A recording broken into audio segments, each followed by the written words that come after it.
1797 by Shakespeare. It talks about Falstaff again. Apparently Queen Elizabeth really liked Falstaff and asked Shakespeare to write another play about him. So even though they're really far removed, they're about the same character. So I'm just going to jump right into the story. Basically, Falstaff is short on money, and so he decides that the best way to get some money is to seduce Mistresses Ford and Page.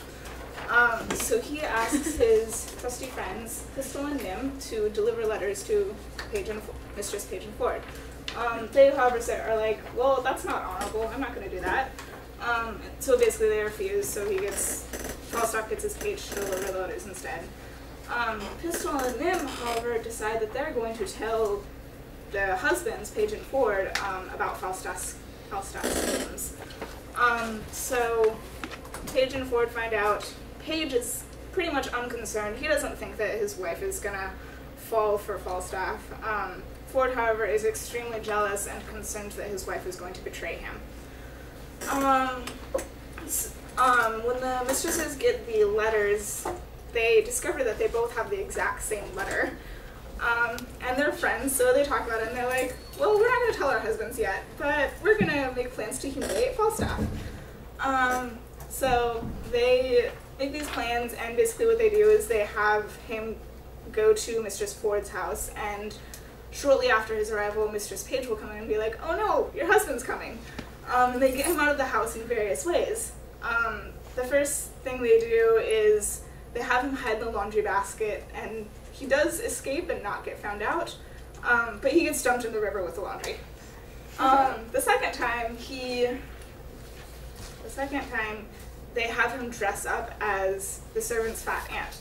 What they don't tell him, however, is that Ford actually hates this fat aunt, so he gets chased out when Ford comes in while being beaten. And then the wives tell their husbands that they know everything that's going on, and they decide that they're all happy. Ford apologizes to his wife for not trusting her, and they make plans to humiliate Falstaff, which I will come to in a bit. In the meantime, the page's daughter, Anne, is being sought after by 3 different suitors: Fenton, Slender, and Caius. Slender is liked by Anne's father. Caius is liked by Anne's mother. Anne actually likes Fenton. Mistress Quickly, by the way, is somebody else who is running around delivering messages to everyone. She delivers the messages to the mistresses and Falstaff, and she is also asked by all 3 suitors to put in a good word for them to Anne. So Anne likes Fenton, and the 2 storylines basically end up converging during Falstaff's public humiliation.